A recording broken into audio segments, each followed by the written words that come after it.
Lorenzen, Abigail Lorenzen. I am the I am the education coordinator for Right to Life of Northeast Indiana.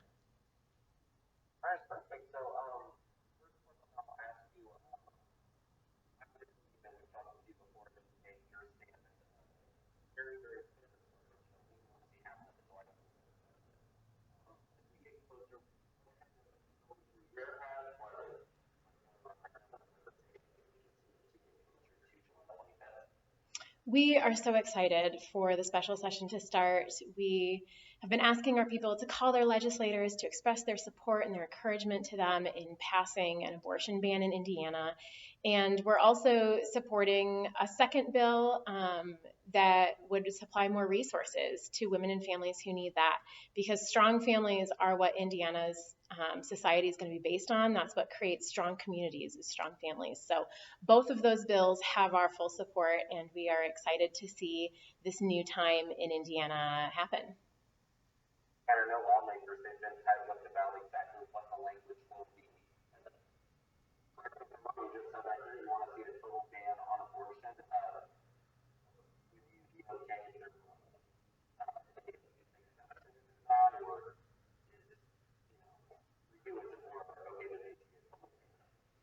We at Right to Life would like to see a full ban of abortion.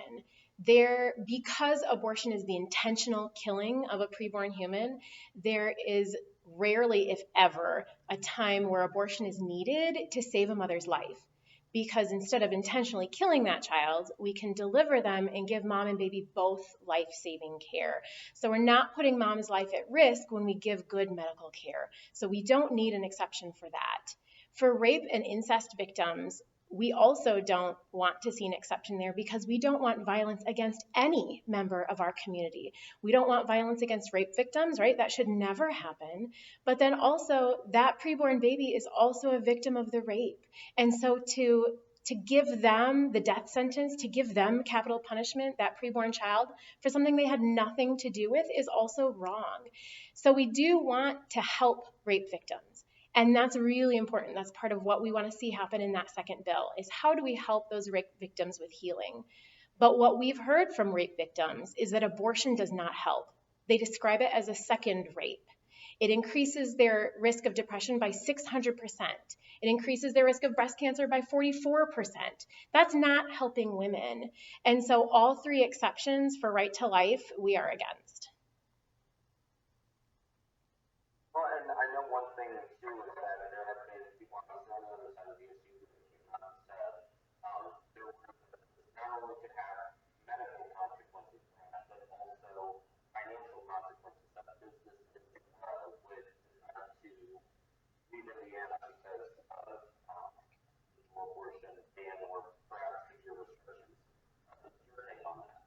I am so incredibly disappointed by businesses who find it easier to traffic their people to other states for abortions than to support their mothers in a healthy maternity leave to build healthy families. Whether they decide to parent or adopt is up to that mother and that family, but to have businesses try to find the easiest way and the fastest way and the least expensive way out of this is disgusting to me.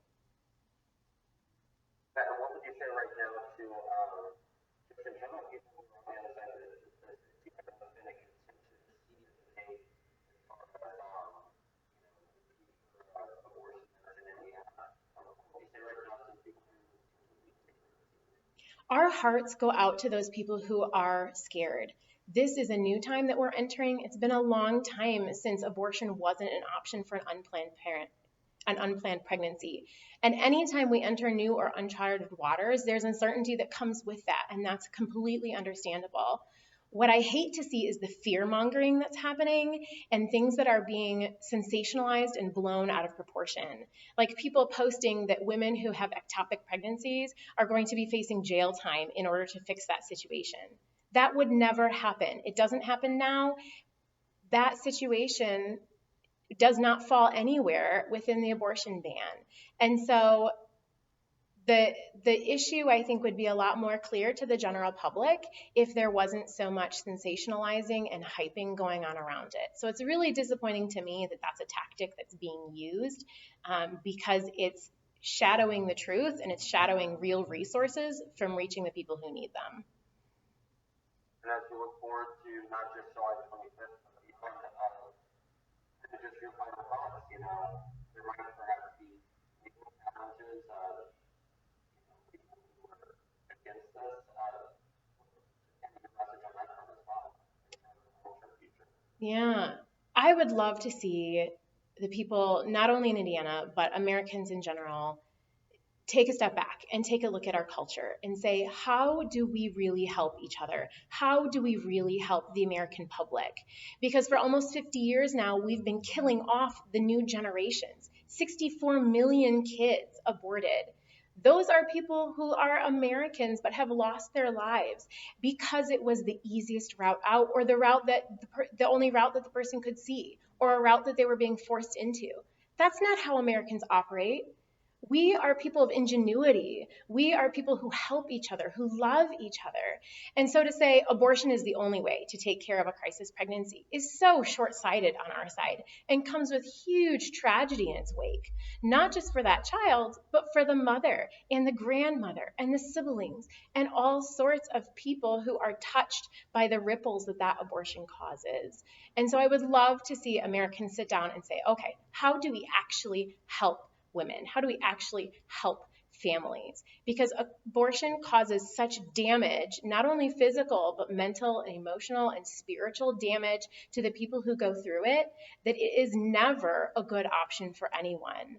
And so to take it off the table is what we're looking to do, and to bring in better answers, better resources, better support is also our hope. And I meant to ask this, and please forgive me if you already said it. Do you think if an abortion is performed in Indiana, it should be criminalized? I think the person performing the abortion should certainly face penalties. They know exactly what they're doing. They know that they're taking human life and that it's innocent human life and that there's no justification for that. So for sure. About 64 to 68% of abortions currently in the US are coerced abortions, meaning the woman, if given the choice, would keep her baby, but someone else in her life is forcing her into it. So should a woman who is forced into an abortion face jail time or something like that? Absolutely not. Those women need our help. They need our protection. And so that's one of the things I'm looking for America to step up and really work on, things like sex trafficking or abusive relationships, because abortion isn't the answer to those. It's just continuing the abuse cycle. Yeah, and also, is any part of you worried that with the abortion, the restrictions or perhaps even a ban, that women can look to unsafe methods of abortion? Do you think that that'll be under control, that stuff like that won't happen?